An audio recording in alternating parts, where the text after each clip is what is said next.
Иван Майоров возвращался домой со школы.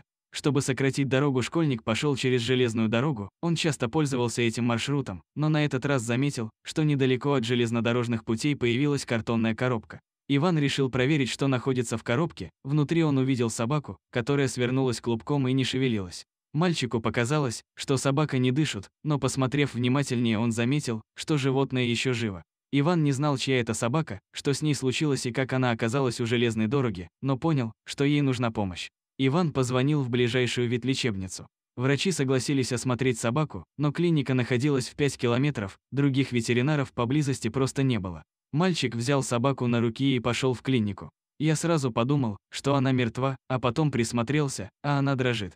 Я к врачу ее понес. По дороге несколько раз останавливался, идти было 5 километров, а собака оказалась тяжелой, так о случившемся рассказывает сам Иван. Парень нес собаку, которую после назовут Феней. В пути животное не пришло в себя, позже врачи сказали, что она была в коме. Осмотрев собаку, ветеринары отправили ее в реанимацию в другой медицинский центр, поскольку возможностей помочь у них не было. Чтобы собака попала к специалистам, Иван сам оплатил ее транспортировку. То, что Феня перенесла дорогу, оказалось настоящим чудом. У животного нашли десятки серьезных травм, которые говорили о том, что ее сильно узбувало. Первые 2 дня врачи боролись за жизнь собаки, стремясь стабилизировать ее состояние.